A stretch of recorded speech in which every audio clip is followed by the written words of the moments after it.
देश अहिले फेरि एकपटक चुनावी माहौलमा छ। 2062-63 जनआन्दोलनपछि जनताले प्रत्येक चुनावमा निकै उत्साहका साथ मतदान गरे। पक्कै पनि एकपटक फरक हुनेछ। संविधान फेरियो, व्यवस्था फेरिए, सरकार फेरिए, तर आम नागरिकको जीवन किन फेरिएन? यी प्रश्नहरू नयाँ होइनन्। हरेक चुनावमा यिनै प्रश्नहरू उठ्छन्।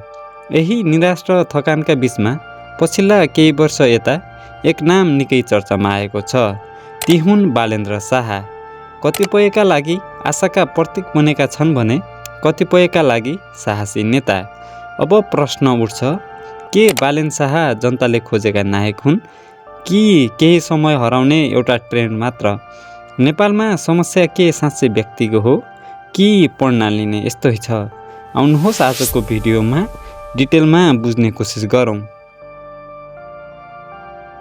पछिल्ला 2 दशकलाई हेर्दा प्रधानमन्त्रीहरू धेरै फेरिए।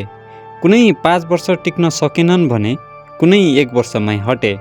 तर जनताको अवस्था भने लगभग उस्तै छ। यसले के देखाउँछ भने समस्या केवल एकजना नेता खराब भएर मात्र होइन, समस्या शासन गर्ने तरिका, जिम्मेवारीको अभावसँग गहिरो रूपमा जोडिएको देखिन्छ। जब प्रणाली नै कमजोर हुन्छ तब एक्लो व्यक्तिले परिवर्तन ल्याउन गाह्रो हुन्छ।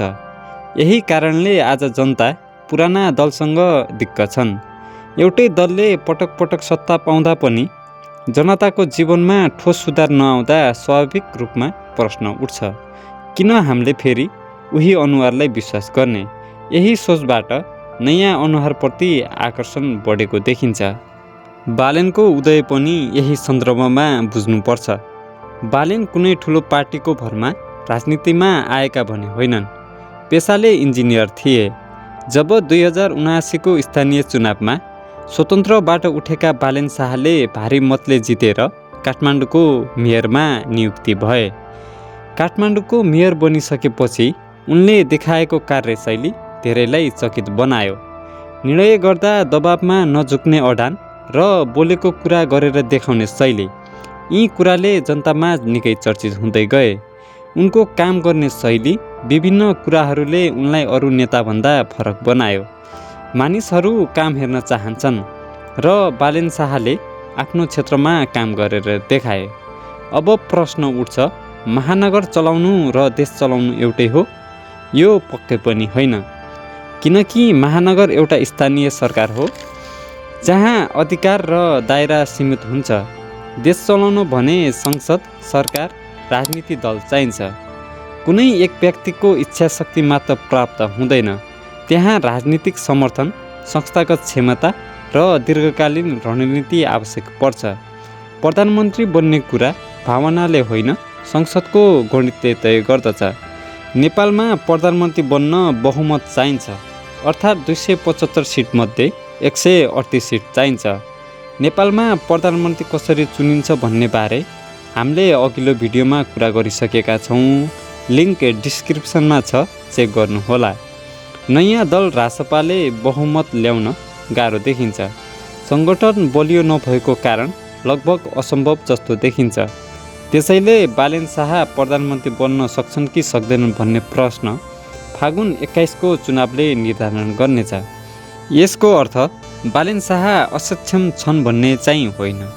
रासपाले यतिखेर धेरै चुनौतीहरूको सामना गर्नुपर्ने देखिन्छ। अब हामीले यति बुझिसकेपछि हामी आफ्नो मूल प्रश्नतिर फर्कौँ।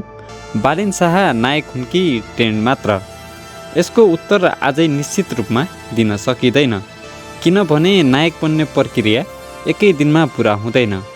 नायक त्यो बेला बन्छन् जब प्रणालीभित्र छिरेर जनताका माग र एजेन्डाहरू पुरा गर्छन्।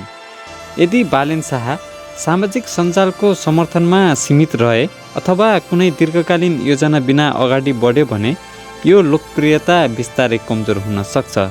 तर यदि जनताको विश्वास कायम राख्न सके, जनताको मागहरू पुर्याउन सके भने बालेन नेपाली राजनीतिमा परिवर्तनको कारक बन्न सक्छन्। के हामी फेरि पनि व्यक्तिलाई नायक बनाएर सबै आशा उसैमा थोपर्ने हो कि देश परिवर्तनको कठिन यात्रामा सहभागी हुने? परिवर्तन सधैँ माथिबाट हुँदैन। परिवर्तन तब सम्भव हुन्छ जब नागरिक सचेत हुन्छन्। अन्तमा बालेन शाह नायक बन्छन् कि ट्रेडमा सीमित रहन्छन् भन्ने कुरा समयले देखाउनेछ। तर उनको उदयले एउटा कुरा भने स्पष्ट पारेको छ, नेपाली राजनीति परिवर्तनको मोडमा उभिएको छ। अब त्यो मोड कुन दिशातिर जान्छ त्यो हामी सबैको निर्णय र सहभागितामा निर्भर छ। अब तपाईँको विचार के छ? बालेन शाह जनताले खोजेको नायक हुन् कि केही समयपछि हराउने एउटा ट्रेन्ड मात्र? आफ्नो प्रतिक्रिया र च्यानललाई सब्सक्राइब गर्न नभुल्नुहोला। Thank you for watching.